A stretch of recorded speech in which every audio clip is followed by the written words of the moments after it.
La récolte bat son plein. Ils ne savent plus à quel commerçant se fier pour écouler leur production. Ils, ce sont des planteurs d'anacarde de la région de Sédhiou. Trouvé dans sa vaste plantation située à la sortie ouest de la commune de Sédhiou, Ange Mathias Sadioé est préoccupé par cette situation. Parce qu'on sait qu'avec ce confinement,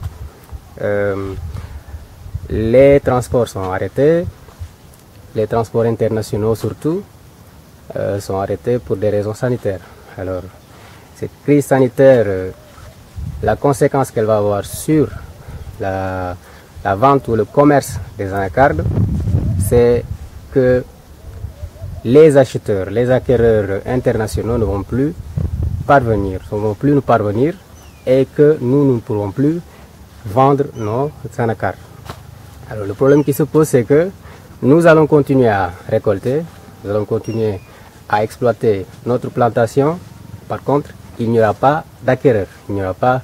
En fait, les acquéreurs, ce sont des acheteurs internationaux qui viennent de la Chine ou bien de l'Inde. Visiblement éprouvé par l'impact socio-économique d'une crise qui persiste, Mamadou Lamine Diédhiou reste tout de même optimiste. Nous prions Dieu que lui, le Tout-Puissant, il puisse faire disparaître cette pandémie pour que quand même le commerce de l'anacarde puisse reprendre. Comme nous le savons. L'hivernage passé a été un peu catastrophique. Les paysans avaient pleuré, mais en fin de compte, ceux qui ont cultivé ont une bonne récolte. Donc nous espérons nous aussi que nous pourrons avoir gain de cause. À Sédhiou, tout comme à Bounkiling et Goudomp, l'inquiétude est de mise chez les planteurs d'anacarde qui attendent l'aide d'urgence annoncée par le président de la République.